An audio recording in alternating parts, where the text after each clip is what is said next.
Yo, what's going on, guys? And today I wanted to talk about my mock draft post-combine 5.0. As you guys can see, this is it right here. You can pause the camera to see who I have right here. That's the first round. We'll just run through it right quick.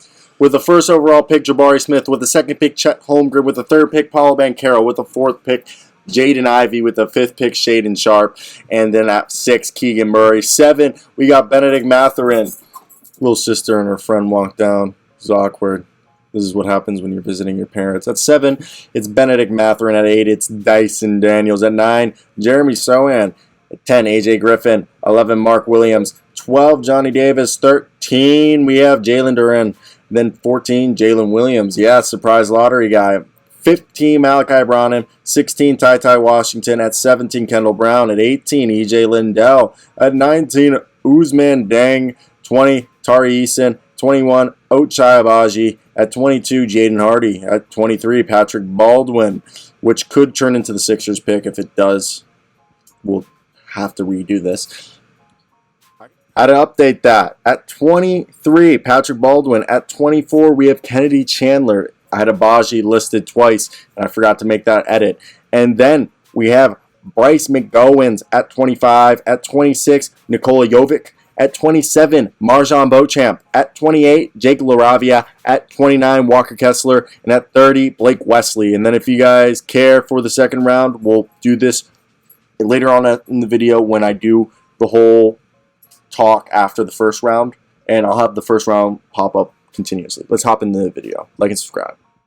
Each and every single pick, I'll run through it. Jabari Smith going 1. Look, they have 8 guys under the age of 24, the Magic. So the 6'10" man who literally is a two-way Rashard Lewis, has that Michael Porter Jr., Kevin Durant shooting ability, 42% from 3 at a good volume. He's perfect. He fits perfect next to Franz Wagner and Wendell Carter Jr., as well as the 4-point guards in Fultz, Suggs, Hampton, and Anthony. At 2, the Oklahoma City Thunder will take Chet Holmgren. They love the idea. Look, they love Shea. They love Poku. They love Giddey. They like size. So Chet Holmgren makes sense. At 3, Paolo Banchero. He's awesome. He was the best out of these 3 players. He improved so much in the NCAA tournament. Sorry, I got a text message. 4, I have Jaden Ivey. Look, Jaden Ivey, I know you might not like the idea of De'Aaron Fox and Domantas Sabonis, but look, De'Aaron Fox and Domantas Sabonis and Jaden Ivey, that would be just electric. I really see Jaden Ivey. Everyone compares him to John Morant, but he's more of a combo guard, and I personally see him as John Wall 2.0 combo guard, shooting guard version.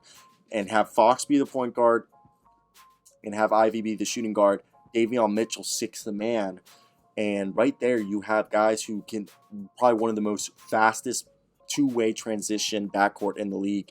And his three-point percentage took a leap from his freshman to sophomore year, and he didn't have the best raw numbers. I have faith in him long-term as a shooter after seeing him shoot in games multiple times. I thought it was good, and he shows the flashes of being a primary playmaker, but right now he's a secondary, so I think he would work out really well there. And then at 5, I have Shaedon Sharpe, the man who has all the question marks, the big athletic wing who we didn't see, who I think has potentially to be the same level of a defender that Anthony Edwards is. He's like half a step less athletic than Anthony Edwards, which still puts him in the upper echelon of athleticism in the NBA. He's got a big wingspan, and I think he's a better playmaker than Anthony Edwards was. He's a little bit not as good as a scorer as Anthony Edwards, but a better playmaker, a better rebounder. So I think he could be the wing version, literally a tad less athletic, more playmaking and ball handling kind of two-way player that Edwards is, but at the small forward position as a wing. Edwards plays the wing at times, but he's more of a shooting guard. So that's who I think they'll take at 5. The Pistons. 4, we have Ivy going to the Kings. And now if we go over to 6, I think that's where it gets interesting, obviously. I think obviously the Pacers will take Keegan Murray. That's just a match made in heaven right there. Yeah, he'll be 22 on draft night, but who cares? Fits perfect next to Tyrese Haliburton and Miles Turner and Chris Duarte. Right there, all they need is another, a shooting guard, or a point guard, unless you want Tyrese to be the shooting guard or the point guard. You just need someone to play off because Brogdon seems like he's going to go. But if they keep Brogdon, look, Keegan Murray fits in perfect between Brogdon, Duarte, Halliburton, and Turner, and they have a starting lineup. At 7, I know. Benedict Mathurin. Yes, I like this because, 6'6" plus shooter. He's got all the mechanics. He literally can play. The backcourt's going to be Simons and Lillard. Then you have Mathurin. Then you have Josh Hart. And you have Nurkic. Starting lineup rebuilt right there if you don't make any big moves. If you trade for Jeremy Grant, you can go Mathurin 6-man, Jeremy Grant, Josh Hart, Nurkic. Kind of like that. He's a good wing shooter. Then at 8, Dyson Daniels. I know they have an interesting mix of vets in McCollum, Ingram. X factor of Zion Williamson looming. Because he's going to return. With Daniels in the fold, I know I'm torn between Dyson Daniels and Johnny Davis going here, but I went with Daniels because Daniels in the fold, the Pelicans can roll out some incredibly long, menacing defensive units of Brandon Ingram and, Herb Jones, Trey Murphy, Dyson Daniels, CJ McCollum, Zion, okay? And Dyson Daniels is arguably the best perimeter defender in his class with his length, quick hands, and instincts. He's 6'8" almost with an almost 7-foot wingspan. And his rotations stuck out in the Ignite games. He was basically their point guard. Offensively, the fit, I know, is a little murky due to the fact that his jumper needs work, but I think it definitely will come along. But he's a plus passer already. He's a guy who can operate the pick and roll, and he's great at playing off ball, and he can be one of their best defenders behind Herb Jones on this team day one. At 9, I went Jeremy Sohan. He's supposedly this year's Pat Williams, who went top 10 a few years ago to the Bulls. He's a guy who's offensively raw, but he shows flashes as a ball handler, a playmaker, which the Spurs love. And he's a good athlete. He's already elite defender. He can guard the perimeter and inside. And he can hit some threes. I know he's not great at shooting, but imagine Devin Vassell, DeJounte Murray, and Jeremy Sohan. Kind of like that, and you can't deny it. And then at 10, I went AJ Griffin, guys. And you might be thinking, why? Man, oh man, this guy, no, he's still recovering from that injury. But 44% from deep, I think he can be a little bit, he has that Klay Thompson type shooting ability. And he's 6'6", and I know he sucked at defense, but the defense potential is there. And this is just screams a Wizards pick. And then, of course, you might look at this and you're thinking Mark Williams. Man, oh man, 7'2" with a 7'7" wingspan, 9'9" standing reach. This is Tom Thibodeau's ideal mold for a lob threat, rim running, shot blocking, big man. Screams Tom Thibodeau. I know Jalen Duren was the guy I said previously, but Mark Williams, after his measurements, he's his size, his standing reach is second to Taco Fall. This guy screams maybe Rudy Gobert-esque defensive prowess. And then at 12, I went Johnny Davis. I love Johnny Davis. This guy's a good off-ball and on-ball defender. I thought Ousmane Deng, but I honestly think Johnny Davis right here, he could really come in and be an effective day one rotational player for the Thunder. And Thunder love these wings. He can also play the 3 position. 13, I have Jalen Duren. They need him. I love him. Okay, this guy was largely viewed as a lottery-level talent, and I think he is. I know he didn't measure at the NBA Combine, and people say in person he definitely looks a little undersized. He has a lot of comparisons to Bam Adebayo, and he's a lob threat who has a huge catching radius. And I just think, again, his physical tools are there that he could really be Bam Adebayo 2.0 for the Hornets at 12. Now, I think, or 13, my apology. 12 is the Thunder at 13. But now I go to 14, and this is my biggest shakeup of the day. My man, Jalen Williams out of Santa Clara with 6'6" with a 7'2" wingspan. 7'2" wingspan. Okay, and he shot 40+% from 3. Fill out the front court for this guy, the Cavs. They're gonna love him. He's a safe plug-and-play option at the wing. And I had to do more of a deep dive on this guy after an impressive combine. He scored so well. He's an a freak athlete, but a great mix of dribbling, passing, shooting. This guy could come in and be a starter for the Cavs day one at 14. Now at 15, I have the Charlotte Hornets back on the clock going Malachi Branham. Okay, they're going to get rid of Gordon Hayward. They need another guy out there on the edge, and I think Malachi could be a guy that they kind of enjoy out there, to be honest. I think he could be a good fit for them personally. And look, this is a team that, if you look at them, Malachi broke out with 30-point games, multiple of them, and he's a guy who can shoot it far. He shows some playmaking flashes. He's 6'5", not the best athlete, but he could be a good defender, play the swingman position, either shooting guard or small forward for the Hornets, and they like guys like this. Okay, him and James Bouknight, LaMelo Ball could be the 1, 2, and 3 for them in the future. Kind of like that. Now, at what do we got here? At 16, Ty Washington is who I have the Atlanta Hawks, if they keep their pick, taking. Because, look, they have a front court of Clint Capella, John Collinson, Onyeka Okongwu. Then they have Jalen Johnson, Danilo Gallinari, if they keep him, DeAndre Hunter, Kevin Huerter. And I think they need a backup point guard because DeLon Wright might leave. And there's a bunch of combo guards, but this is the first true point guard. And look, he screams NBA players that might be overlooked because he's not super big or incredibly explosive. But we've seen how these Kentucky guards have become after being overlooked. His savviness, his natural scoring ability, he's a good mid-range and floater shooter.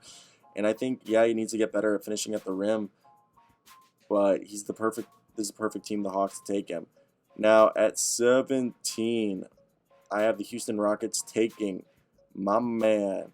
I know this might shock you. Kendall Brown. Yes, Kendall Brown going to the Rockets. They need a big man. And I think Kendall Brown can come in and be a good fit. You know, he's got some good defensive size, and he's a little bit raw, but I think he can come in and make a good impact for them day one. And I think, you know, Kendall Brown, they need a power forward. Jae'Sean Tate is a little small. And I think Kendall Brown could be a good impact for the Rockets. Now at 17, that was the Rockets. At 17, Kendall Brown. At 18, we have E.J. Lindell. Man, oh man. I thought about Tari Eason here, but look, E.J. Lindell is a mix of Grant Williams, and really I think he's a replica of Paul Millsap. 6'7", he blocked 83 shots last year. Okay, and he's a good three-point shooter. He's kind of, offensively, he's kind of like Grant Williams. He can play small ball 5, and I think he's a good player. Now at 19, I have Tari Eason being the guy that I thought would go there, but then I really thought about it. I was like, Ousmane Deng. We got to take Ousmane Deng. If Ousmane Deng is there, look, Deng struggled at the beginning of the year, but then he finished the year shooting, what, like 36% from 3, 40+ from the field. He's a guy that he's big. He's like, what, 6'8", almost 6'9", big wingspan, has played in professional basketball in NBL, New Zealand Breakers. I think he's a good player for the Timberwolves here at 19. Now at 20, I have Tari Eason. He has quarter-inch hands smaller than Kawhi, 11-inch hands. This just screams a Spurs pick. The Spurs would like a guy like Tari Eason. I really think he would make a huge impact, okay? And Tari Eason would allow them to play our man. And I know I told them to draft Jeremy Sohan, but now you take Tari Eason and Jeremy Sohan. You have the power forwards of the future locked up. Okay, if it's Yoko Pirtle stays at center, you're good. Because then you can also run Tari Eason and Jeremy Sohan if you want to go small. Kelvin Johnson, Devin Vassell, DeJounte Murray. Take 2 power forwards in this draft. I think it's kind of smart. Now we go over here at 21, Ochai Agbaji. He's literally Malik Beasley 2.0. They drafted Malik Beasley, but the thing is, difference with him and Malik Beasley is he's like about the same length as Malik Beasley. You know, about almost 6'6", 6'5", and with a wingspan of what, 6'7", 6'8". But he's a way better defender. He's going to be a guy who can start day one. He can literally be a 3-and-D guy, perfect, good slasher, good cutter, and he's a good three-point shooter. He's literally if Malik Beasley played defense. Then you have Jaden Hardy, in my opinion, is going to go over here. And I think some people aren't a huge fan of Jaden Hardy, but the more I saw his tape, he cooked up at the end of the year. And I really think a team like, you know, the Memphis Grizzlies would like to take Jaden Hardy. And I think Jaden Hardy, he might be an unorthodox pick, but this is a team that likes taking unorthodox picks. And he was a guy who was a clear lottery player at one point, but his wildly inconsistent shooting and inability to finish at the rim made him slide. And I think he's more of a shooting guard than small forward, but I think he's a guy who'd come in, and they've been looking to replace, you know, Dylan Brooks, and now Zaire Williams and Jaden Hardy would give them a guy the best of both worlds. Now let's wrap this up. I have the Brooklyn Nets taking Pat Baldwin Jr. Pat Baldwin, they need shooting, okay? And then, you know, so you saw how Kessler Edwards helped them out. Pat Baldwin would do that, maybe even better. Milwaukee Bucks need a backup point guard. Kennedy Chandler is a defensive dog. Could be like an Eric Bledsoe 2.0. San Antonio Spurs go with another wing guy in Bryce McGowens to develop behind Primo and Vassell if, you know, they let Lonnie Walker go. Nikola Jovic, he goes, the Serbian guy meets up with his Yugoslavian cousin and the Slovenian king, Luka Doncic. Then the Heat get a PJ Tucker potential replica of Marjan Beauchamp. The Golden State Warriors get a small ball 5 power forward, Jake LaRavia, who from Wake Forest, who's perfect for them. The Grizzlies take Walker Kessler. They need a backup big, and this guy could maybe potentially replace Steven Adams, and they would still have great rim protection. And the Thunder take a chance on Blake Wesley, who, kind of upset people to end his season, collegiate season, and in the combine. And let's go through the second round. All right, second round, we'll just run through this. Pacers, Trevor Keels, he just screams perfect for there. Wendell Moore, we need more wings who can shoot in Orlando, and he'll replace Terrence Ross. Leonard Miller, come on, 6'11" with a 7'2" wingspan, compared himself to Kevin Durant or something like that, and he is the perfect Raptors pick. Christian Colocu to the Thunder. They need some big guys who would back up Chet Holmgren nicely. Max Christie, another shooter who will help out the Magic. Caleb Houston, this guy, they took Gabe Brown last year. I think Caleb Houston will be a guy who could play the wing and power forward. Kings, Davion Mitchell and Trequavian Smith will back up, Jaden Ivey and De'Aaron Fox. Then you have Christian Brown to the Spurs. They need some three-point shooting, and he could be, I think, some like a Max Strus-esque player. Cavs take Dalen Terry because he can play the 1, 2, or 3, and he'll back up, the guy that I told them to take at 15, Jalen Williams. Then Peyton Watson, young guy. He's also a guy who the Timberwolves could take a flyer on. Josh Minnow, good guy. Pelicans will want to replicate what they did with Herb Jones. Knicks take Ryan Rowland, 6'4" with an almost 6'11" wingspan. He's almost 6'5" too. Clippers take Gene Montero. He's kind of a guy who was super hyped up all year, but BJ Boston worked out for them.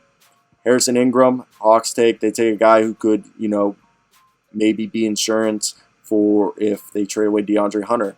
Hornets need a big man. They take the guy from Paris basketball and Ismail Kamage. Then Khalifa Diop from Gran Canaria in the Spanish League. The Pistons they like some foreign guys. Jalen Williams from Arkansas, who could be like an Al Horford 2.0, goes to the Grizz.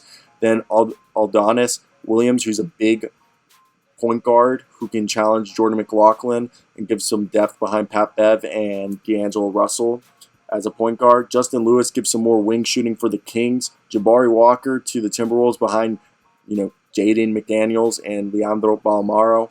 And the boys out there to replace Josh Okogie. J.D. Davidson, another point guard for the Warriors, developed, maybe a good depth guy. Keon Ellis from the same university as Herb Jones. Maybe they can get another Herb Jones from the same school, the Pelicans. Isaiah Mobley, the brother of the Cavs guy, Evan Mobley. He's a guy who could be a small ball 5. Mateo Spagnol, he's a guy who could develop into a 3D guy, but he's more of a draft and stash for the Wizards. Then the Warriors take Gabriel Procida, who's also another draft and staff Italian guy, probably the best Italian player in this draft. Then you also have Hugo Benson. The Cavs will take. He could be a draft and staff, or you could bring him over and have him be a backup point guard for Sexton and Darius Garland and the boys, and Karis LeVert. Don Barlow, a guy who performed better than Gene Montero. He might get drafted before or after, depending on people see his potential. And then Julian Chapenny is a guy who's a beast. And then the last 2 picks are forfeited over, that Bogdan trade.